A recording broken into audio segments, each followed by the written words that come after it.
Go ahead and hit record. We're gonna get started. So sorry about that, family. So today, um, what I want to discuss is, like we said before, I want to discuss God's playbook. Um, I want to start here because like we noticed from the past couple of Bible studies that God is not secretive about what He is about to do,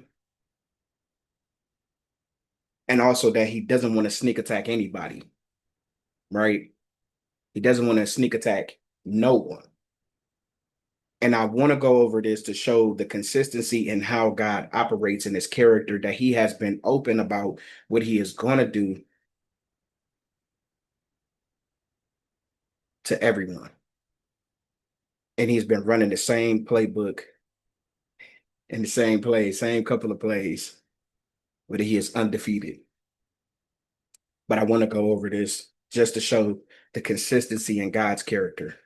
That is the beautiful thing about this word is that it's evidence in how consistent God is. So of course, what I want to do is I want to set the foundation. This is the scripture that is really going to hold it all in, put everything all into perspective, right? And it's a scripture that we all are familiar with, and it's Amos 3:7. This is where I want to start at. Amos 3:7.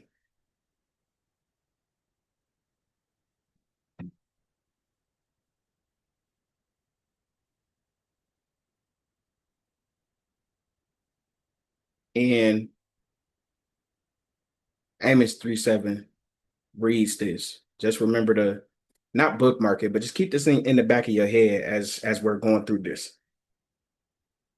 Surely the Lord, sure, and it reads, surely the sovereign Lord does nothing without revealing his plans to his servant, the prophets. God has consistently not moved, not done anything until he has told his servants, the prophets, what he is about to do. It is for a specific reason. His heart is that he desires that no one should perish. So his character in being righteous and being fair and being just, he does this thing where he tells his plans to his prophets, and his prophet has this unbiased heart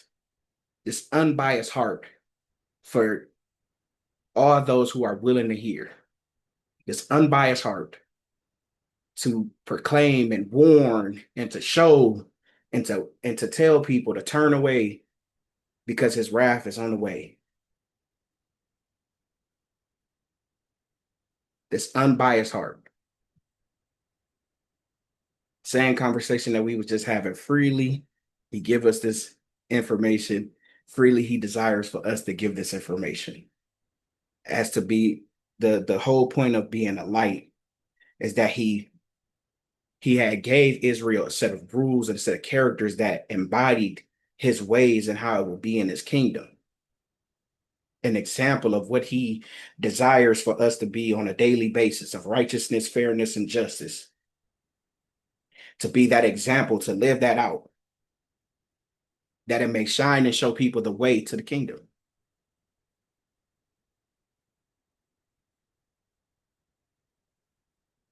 So, in having this heart and hoping that being a light, so as we are being a light and shining to those who have strayed away or may have not known God, that it potentially creates a curiosity in them that'll bring them back to the Father. But all of this just to say to show how consistent God is with his with his ways, that he will not move unless he tells he does nothing unless he reveals his plan to the prophet. And I want to show that. I want to show that with three separate verses. I know it's not many of us on here, but can I have some readers? And I just want you to read one scripture besides one of the verses. It'll be multiple. Thank you, J Law. Hmm. I can read too. Okay, J Law, can you get Genesis 6 and I want to say just verse 13? Got it. Mama Sue, can you get Genesis 18, 17 through 1? I mean 17 through 21. I'm sorry. It says 17 through 1.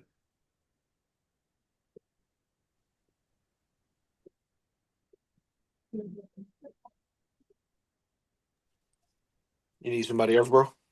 Yes, sir. Do you mind taking Jonah 1:1? Got you.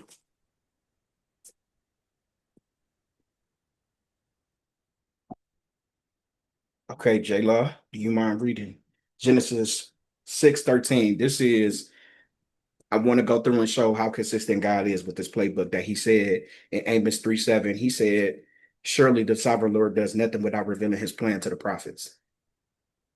And I want to go over and show how consistent God is. That we're going back once again to the beginning to show how consistent God is. Because this is before Amos. This is before Amos is written. So though he said it in Amos, he has consistently already been on this type of time, just revealing his character as he goes. So this is why I'm going through these three verses to show this this characteristic of God and how consistent he is. Go ahead, sis. All right, Genesis 6:13. So God said to Noah, I am going to put an end to all people, for the earth is filled with violence because of them. I am surely going to destroy both them and the earth. Surely does nothing without telling his servants, the prophets. And we know later on in, excuse me, we find out later on in Second Peter, where Noah is considered to be a preacher of righteousness. So we know with the information of this, of God telling him what he is about to do, what Noah went to go do with it. Not only was he obedient, because we know in Genesis 6, verse 22 says, Noah did everything just as God commanded him, meaning he was obedient to this, to the very intricate instructions that he gave him on building the ark. And through his obedience, all those around him knew, like all those around him saw him being obedient, saw him being a light, and also with him being a preacher of righteousness as he's going through his day to day, is exuding God's character. So he's not just being selfish and holding in that information. He is also letting those know, not only through the preaching and telling people to turn from their ways, but also in being obedient to what God is telling him to do and being that light.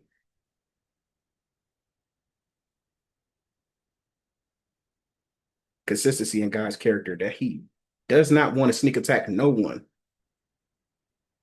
I'm going to keep saying that part. He does not want to sneak attack no one. So go ahead, Mama Sue. We're going to go to Genesis 18, 17 through 21. Okay. Then the Lord said, shall I hide from Abraham what I am about to do? Abraham will surely become a great and powerful nation, and, and all the nations on earth will be blessed through him. For I have chosen him so that he will direct his children and his household after him to keep the way of the Lord by doing what is right and just, so that the Lord will bring about for Abraham what he has promised him. Then the Lord said, the outcry against Sodom and Gomorrah is so great and their sin so grievous that I will go down and see if what they have done is as bad as the outcry that has reached me. If not, I will know. Once again, I just want to show the consistency This is how consistent. So get it for Noah, next generation. Here he is doing it for Abraham. Will not do nothing unless I tell my servants, the prophets. Surely the sovereign Lord does nothing without telling his servants, the prophets. And then for the final one, my brother Pastor Derek can do Jonah 1:1. The word of the Lord came to Jonah, son of Amittai. Go to the great city of Nineveh and preach against it, because its wickedness has come up before me. I know I read two, but full Nope, context. that is appreciate you, brother. Yep. Full context. And the final piece to this puzzle of just showing, just in these 3 verses, in 3 different times, because these are not the only times, but these are times before Amos, where he surely does not do nothing without telling his servants to make it fair. He said to Jonah to go and preach against this, to preach against Nineveh, because his wickedness had come against it, giving them the opportunity to repent and turn from their ways before his wrath fully breaks out.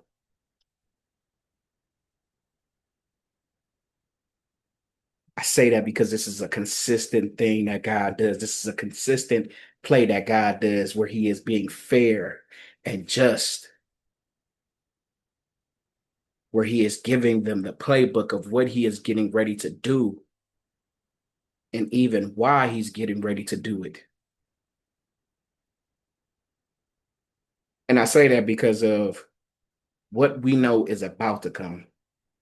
Because with this consistency shown, I want to look at the captivity of Israel to see if there is any similarities from what we know is about to come.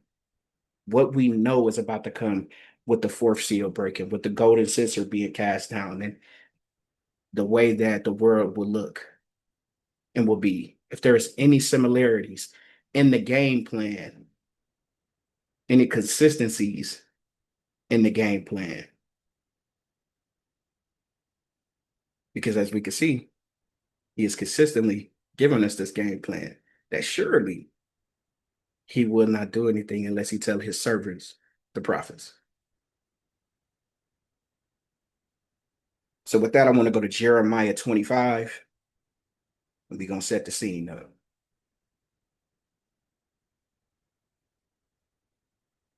It's going to be a little lengthy, but if you can, because will for sure be a 2-part, this will have to be a 2-part series. But I want you, if you can, to take notes just on a couple of things so that when we get to the other half of this, when we get to the part 2, we can compare them to see the similarities. But right now, I want to go over this just through part 1 to talk about things, to set the whole scene up so that we can see the full scope of what it looked like then, right? So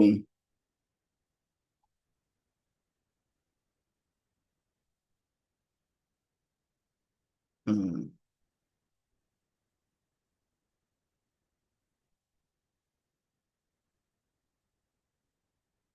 let's just set the scene up for captivity then, because we know, no, this is going to give it the full. Yeah, we'll do it like that. So if I can I have somebody read Jeremiah 25, and we're going to go 1 through 14. And I want to, at the end, I'm going to ask some questions for our notes. Go ahead, Mama I Sue. can read it for you. Thank you, Mama 20, Sue. 25, Jeremiah 25, 1 through 14. Yes. Okay.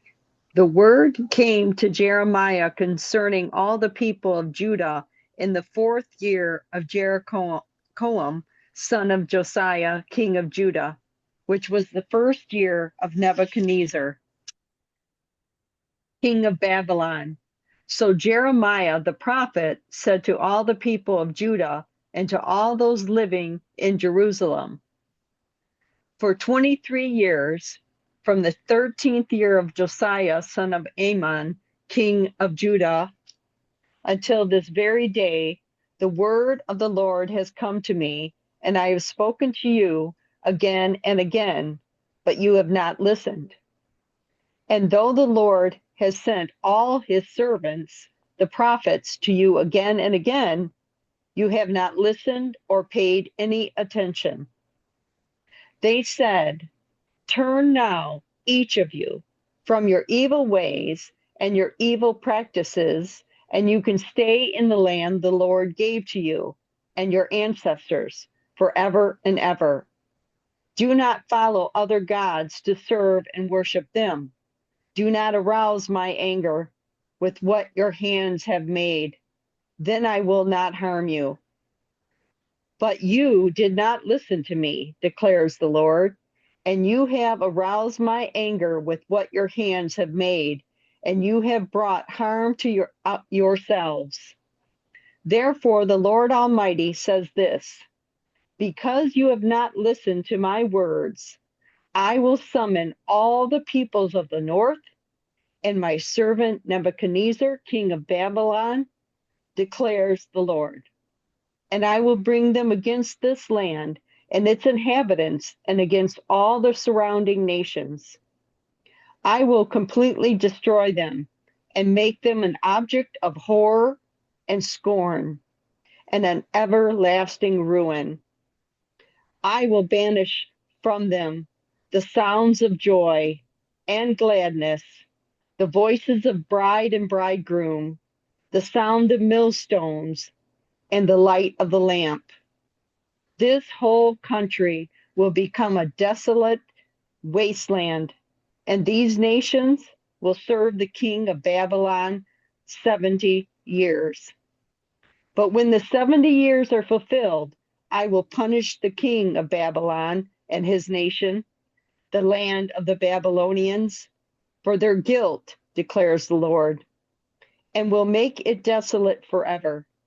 I will bring on that land all the things I have spoken against it, all that are written in this book and prophesied by Jeremiah against all the nations.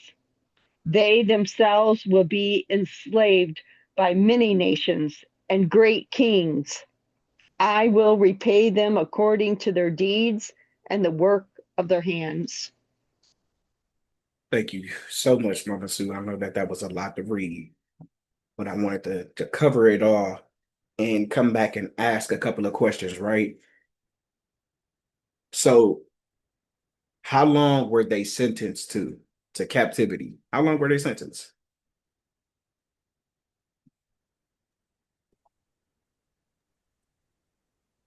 70 years. How many of them, sis? 70? Yep, 70 years. So these are the things that I want you to take note of, right? They know how long they were sentenced. He revealed that to them. He told them 70 years. So, but they know how long that they were going to be in captivity.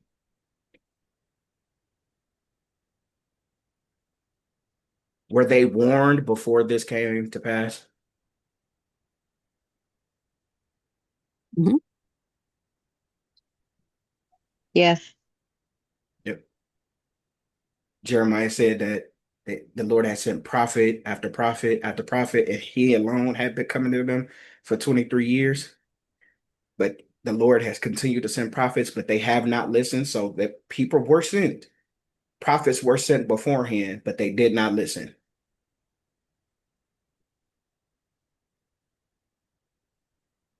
Hmm. Who did the Lord say was coming to rule over them?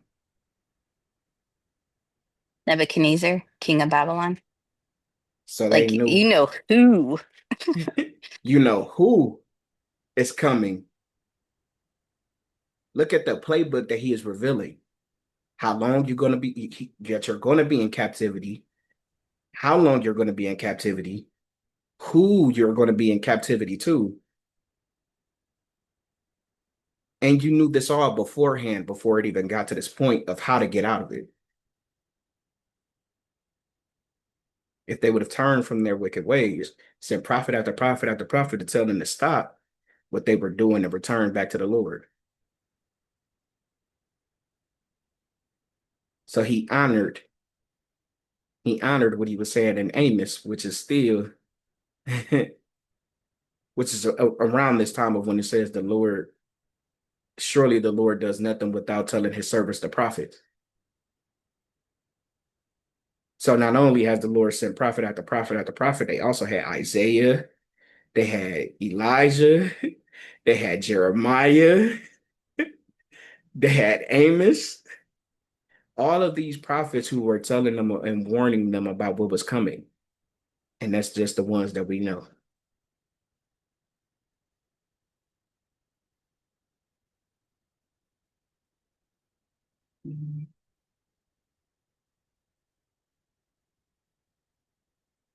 And for the final question, what is going to happen? What did God say is going to happen after their captivity? He's going to punish the king of Babylon and his nation. So he tells of a judgment that is going to happen after their sentence is over. So I just want you to keep those notes because it's going to become relevant. It's going to become so much more relevant when we begin to compare it on the next study. So for now, I want to talk about Nebuchadnezzar, right? And go ahead, J-Lo, before I press on. Yeah, just really quickly, as a side note, just one extra thing is like he told them the environment of what that captivity was going to look like. Like, will completely destroy them, object of horror, scorn, just there's no sound of like joy, gladness. Like he sets the tone for that captivity. So I just wanted to add that before we move on. Yep, no, that's perfectly fine because you're completely right. He tells them the whole scene, and not even just in here. In another part of Jeremiah, he describes what's going to happen to the surrounding nations. And woe to them because of who he is sent. He's sending his servant. He called Nebuchadnezzar his servant. And thank you for that, because that's a perfect bridge into this. He called Nebuchadnezzar his servant, and that he was sending his servant. Now, is Nebuchadnezzar righteous? Because we can talk about this because we know it's in hindsight, right? We've kind of went over this a couple of times. Is Nebuchadnezzar righteous?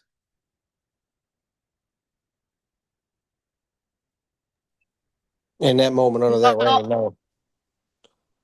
no, just Right? that the devil is his servant and the devil is not righteous.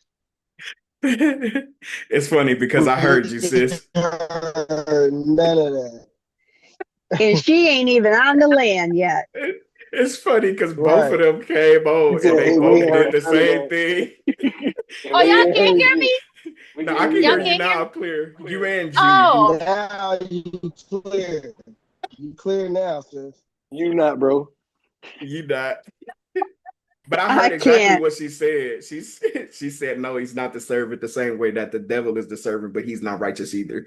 I heard it. But that's Man. sorry about that. But but that's completely right. No, he's not righteous. But he calls him a servant because he is called to fulfill the purpose. He's being used specifically to complete a specific task that God has for his plan. And that's what I really want to get at. So while though he's calling him a servant, it's not because he's righteous, it's because he is fulfilling a plan. And we know that God's plan is not going to fail at all. So with knowing this, we know that we have a choice to choose which side of the game that we want to be on because we have the full playbook of what is going to happen, how it's going to happen. And this is even before we get to the discussion for the next study of what is to come. But because the Lord has already given us Thank this, you for calling Medi-Cal. My name is Chantel. ID number is 212. where God has given us this game plan and this open book, almost like an open book test, where He's revealing everything that is going to be on the test. He's revealing the whole game plan of what plays He's going to run. He's even given us the outcome of what the end is going to be like. So it leaves us with an option to choose to be on either side. Both sides of them are, you're going to be a servant no matter which one you choose. But what goes in front of that servant, the adjective that goes in front of servant, is going to matter the most. So either you are going to be good and faithful servant, or you are going to be wicked and lazy servant. And it's your choice. Because the game plan has been laid out. He will not impose himself on no one. It, that's right, J Law. It is either well done or depart from me.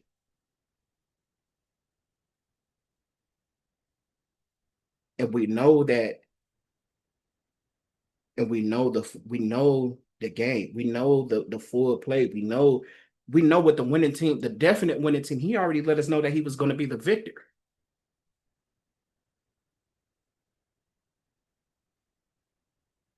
And it puts us in a position with this captivity, with what we know was about to come to pass. It puts us in the position of like the servants of Pharaoh in Joseph time. If anybody remember when Joseph was in jail, there was two servants of Pharaoh that came into the jail. There was a baker and a cupbearer, and they both had dreams.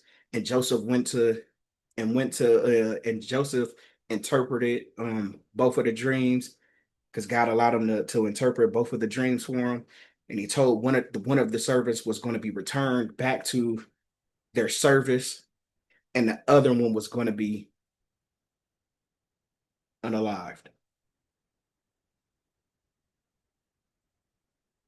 And here, this will be the deciding factor for us in our daily choices every day when we are choosing, every day when we are waking up to be the light, to do His will, to be obedient, to be intentional with everything that we are doing, all of the wisdom that He has given us, because He has given us the game plan. And He lets us know how important our position that we play is.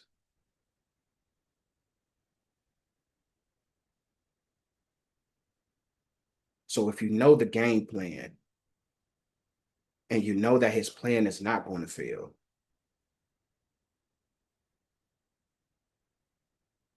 then why would you bet against it?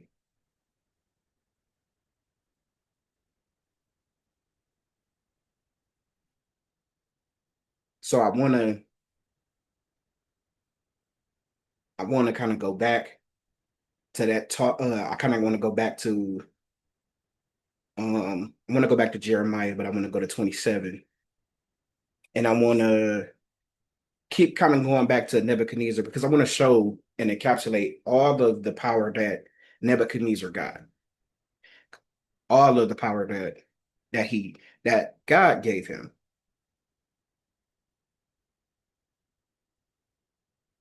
Because God sent him His servant.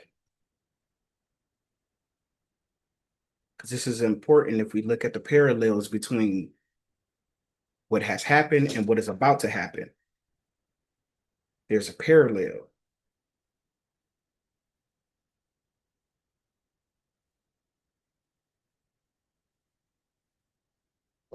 If I can get someone to read just verses 4 through 11.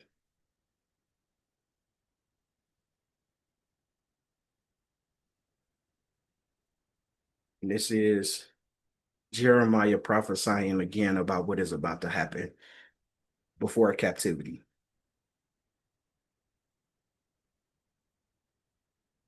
Actually, I can read this. I can I read can this read one, that. Melissa. Okay. It's okay, Mama. I can read this.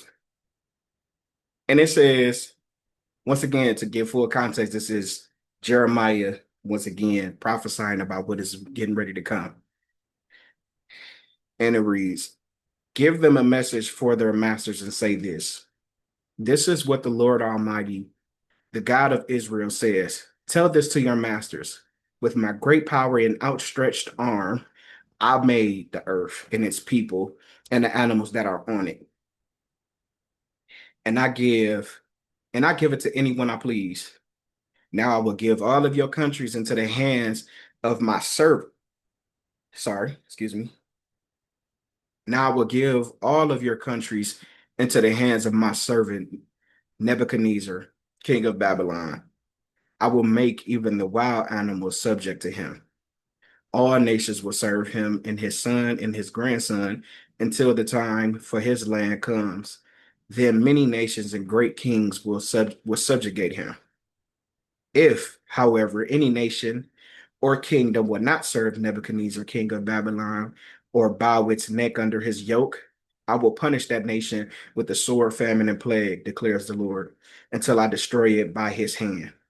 So do not listen to your prophets, your diviners, your interpreters of dreams, your mediums, or your sorcerers who tell you you will not serve the king of Babylon. Sorry. They prophesy lies to you that will only serve to remove you far from your lands. I will banish you and you will perish. But if any nation will bow its neck under the yoke of the king of Babylon and serve him, I will let that nation remain in its own land to till it and to live there, declares the Lord. The power and authority that was given to him over animals, over kings. But if anybody is to bow its neck, they will be able to stay in their land and remain there until they're ground. Because he sent his servant to accomplish a mission. That point is going to be very important to note.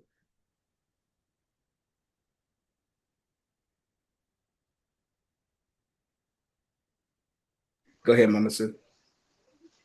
In the one verse, he says, I will punish that nation with the sword, famine, and plague, declares the Lord, until I destroy it by his hand.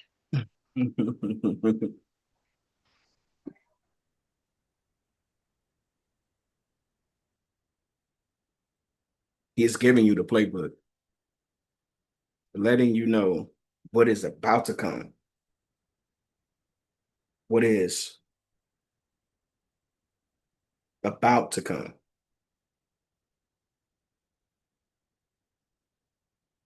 And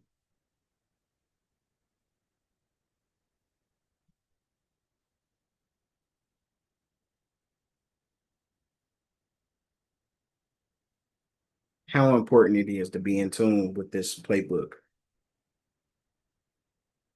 Because here in this time, we know what we know because of history and the word,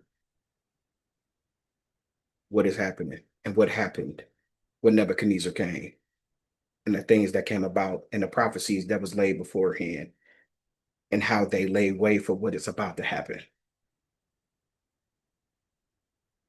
So this open book that he has given us, this game plan, is so important, but it's not going to fail. So what I want to do before I close out is I want to go over Daniel 2 because this will be the transition to be the final thing that I go over. It is something that we may be used to, but I want to go over Daniel 2, and I just want to do 36 to 46 to talk about the dream that Daniel had when Nebuchadnezzar was there. This is the playbook that the Lord has given us. This is the playbook. And if you have not read this before, I advise you to go read it. This is the dream. This is the dream about the statue that had different sections that was gold, silver, bronze, iron, and then partly iron and partly clay.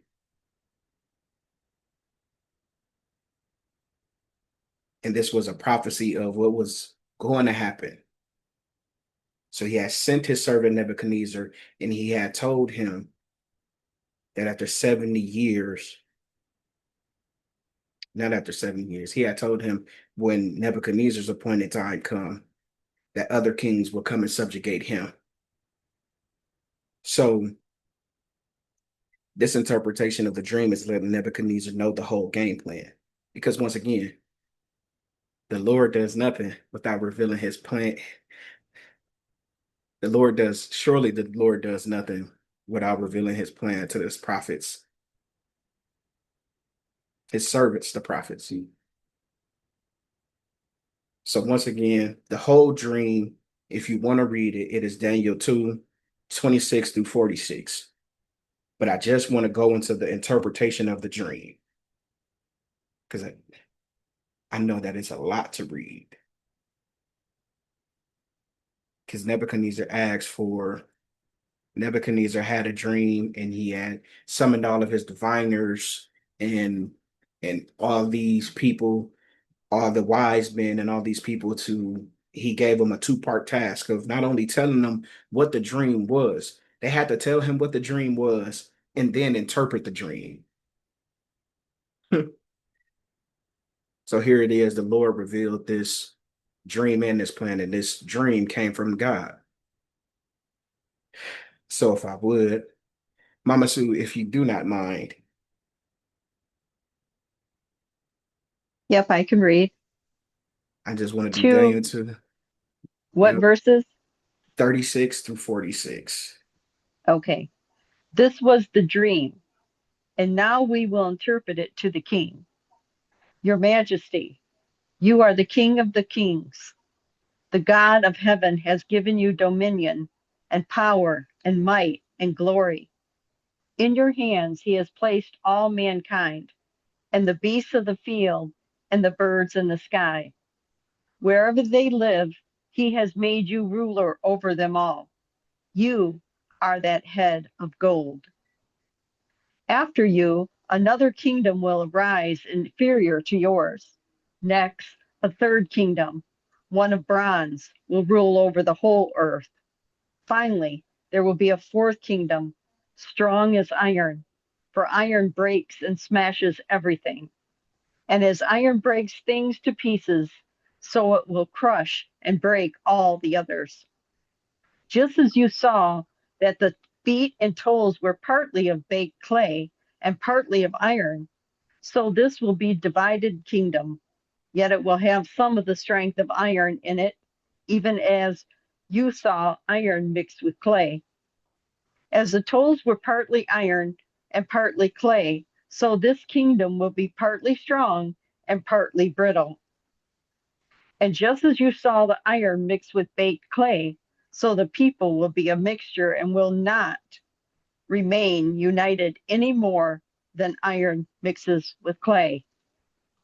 In the time of those kings, the God of heaven will set up a kingdom that will never be destroyed, nor will it be left to another people. It will crush all those kingdoms and bring them to an end, but it will itself endure forever. This is the meaning of the vision of the rock cut out of a mountain, but not by human hands. A rock that broke the iron, the bronze, the clay, the silver, and the gold to pieces. The great God has shown the king that will take place in the future. The dream is true, and its interpretation is trustworthy. When King Nebuchadnezzar fell prostrate before Daniel and paid him honor and ordered that an offering and an incense be presented to him. So once again, the interpretation of this dream is letting Nebuchadnezzar know the whole game plan, and that there will be another kingdom after him, and another kingdom after that, and the cycle will continue until the rock strikes the statue, obliterating everything and every proper until the rock strikes the statue and is now the ruler. So we know that with every prophecy, there is a beginning and an end. And this point, we know that this prophecy here specifically is still ongoing. We know the gold to be Babylon, the silver to be Medes and Persia, the bronze to be Greece, iron to be Rome, and the feet partly clay and partly iron to be represented with the many strong and many weak nations that will be dwindled down to only 10, like the toes, before the rock or Jesus returns. God is showing the playbook not only to his servant Daniel, but also to the enemy. And this is the just the crutch of everything that we have discussed today, and just how God is open about this playbook about what is going to happen. And he is being consistent. And remember, like I said in the beginning, he does not want to sneak attack anyone. So here he is, not only revealing this plan by giving the understanding of by giving the dream and the interpretation to Daniel, he also did this by giving the dream to Nebuchadnezzar first. And this is a consistent thing where not only does he not do anything without telling his servants, the prophets, do you think the enemy know the game plan?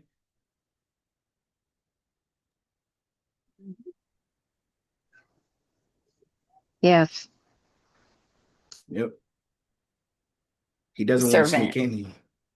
Servant, right? To fulfill a purpose. Mm-hmm. He is very consistent. He's very consistent in doing this. Like very consistent in revealing his plan so that no one can say, "Oh, I don't know. I didn't know." No, I revealed it to you. And I've given it to you. And those who believe in me, if you want to know, you can know, because my game plan has been open and consistent. And this is how we know that the enemy knows the plan, right? I want to go over to Matthew 8, and I'm going to just read 28 and 29.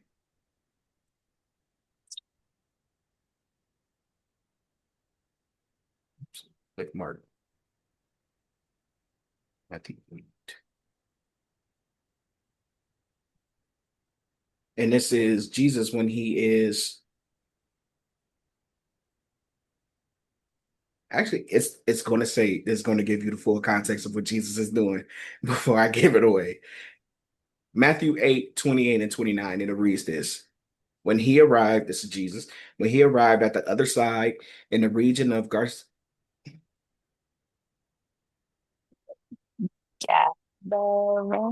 Gadarenes. when he, sorry about that, when he arrived at the other side in the region of Gadarenes, two demon possessed men coming from the tombs met him. They were so violent that no one could pass that way.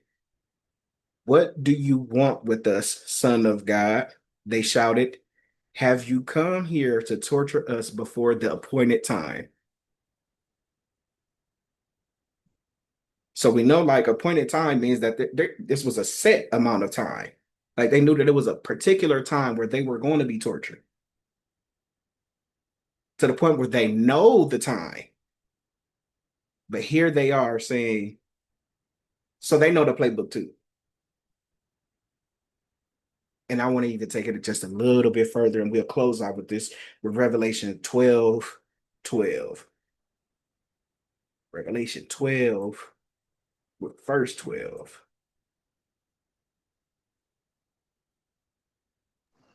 Yeah, those demons knew who the Son of God was too. Recognized who he was and recognized what the plan for him was and what was going to happen to them. He don't want to sneak attack no one, not his friends nor his enemies. He has an open playbook that allows us to fairly make our decisions. Un, like we have the full information. An open playbook. Friend and it, like friend and enemy. So in closing, let's read Revelations chapter 12, verse 12. And it says, therefore rejoice, you heavens, and you who dwell in them.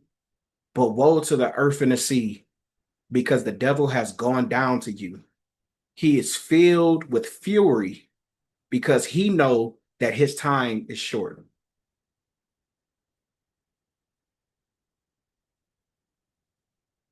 God is consistent. He is consistent with this playbook that he has given, not only us, but even the enemy. He is filled with fury because he knows that his time is short.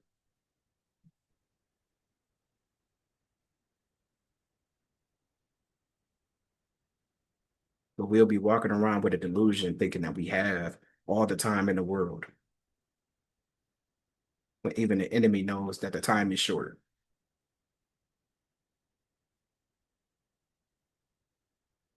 Those that know my will and don't do it will be beaten with many blows.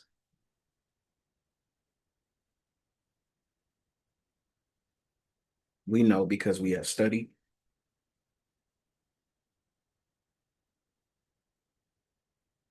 How important is it for us to be that light? That we are living out his will, exuding his character in his heart daily in the decisions that we make, being his friends, meaning that we know his will and we do it.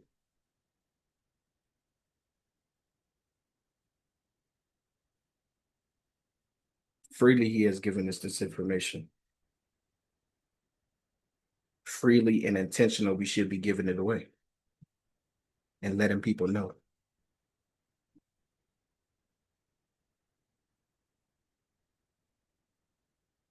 So I will stop here, but I want to keep this. I'm just want everybody to have a bookmark in your mind of all the things that was said for captivity, the setup for what the lands would look like, the time that they were letting on that was going to happen, the who they let know, like God let them know this open playbook of what was getting ready to happen to them. Do you think that he's done the same thing for us in our day?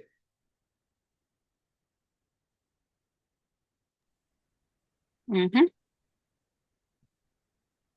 We'll For find sure. out next time. To be continued. All right.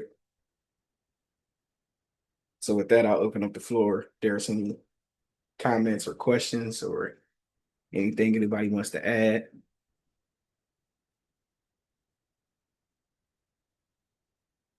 Go ahead, Sister Mo.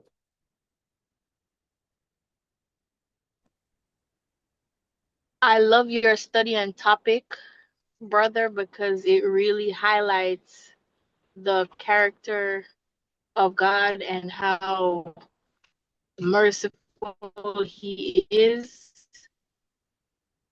And it's not just with this generation, but we could see it through the ages. You know, he warned the Israelites before they went into captivity. And fast forward to now, he has put his warnings in the book of Revelation for what's coming of the Great Tribulation. And he gives us hope. And he's like, hey, I'll be there in 1335 days. So It's not like his wrath is just gonna come and it's endless and we don't know when it'll end. And I just, I Are you just going out, see sis? so much mercy, so much grace, and Jesus. I Any heard better mercy. now? Yeah, yeah, you're clear now. Okay, I'm sorry. I was just saying, who's a better coach than Jesus? You know, we have the playbook. We know what's gonna happen. We know it's either well done or depart, and we know where we go after that. Like he's given us the whole play. So it's really just for us to put on our uniform and get on the field and make the right touchdowns. But thank you for bringing this. This was a great reminder. It brought joy to my spirit. Thank you. And all glory to God.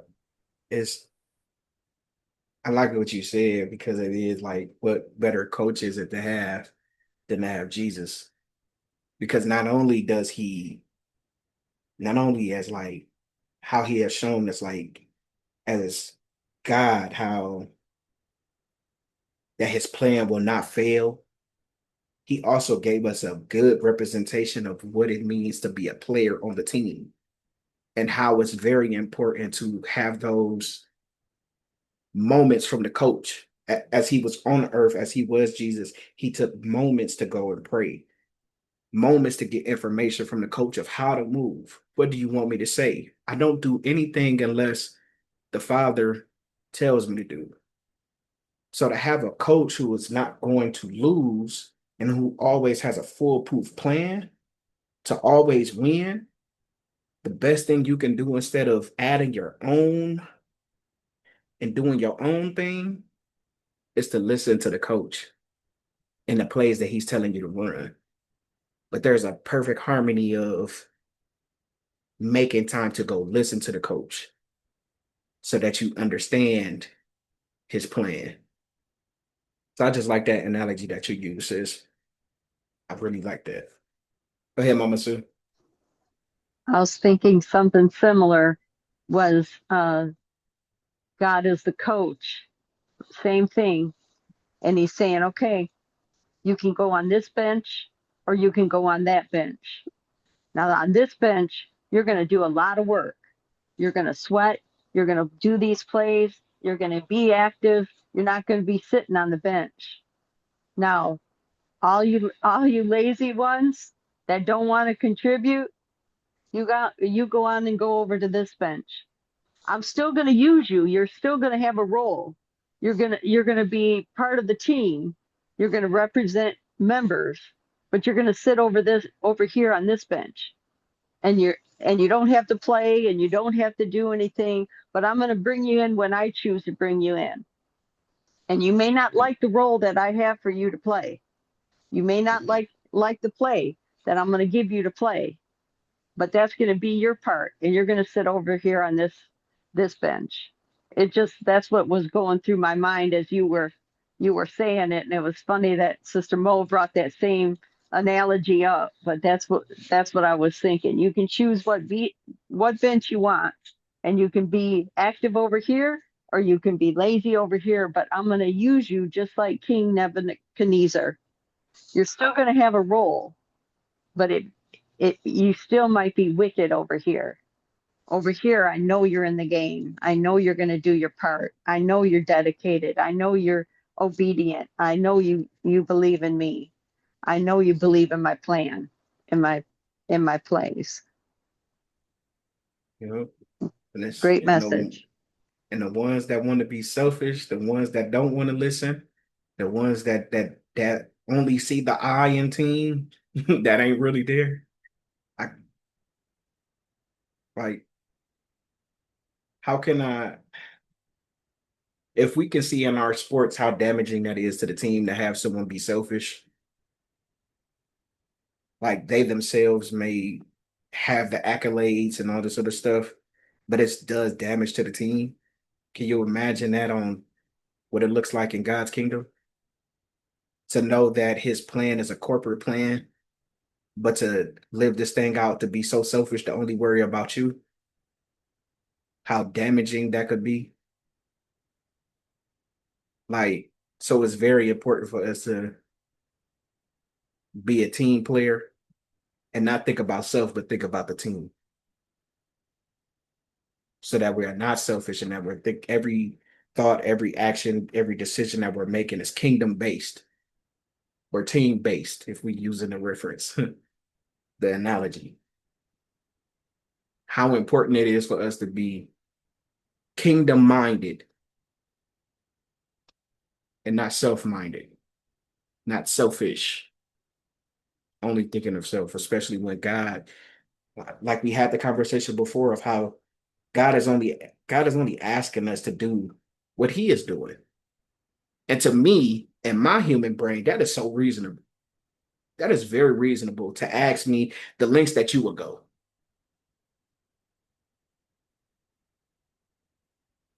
Like it's just as simple as that. That is all I'm asking. Anything that I've asked you to do, I was willing to do myself, and I have done myself. Just as simple as that. That's to me, that is like so reasonable for me. So that, you know, but that's all I got.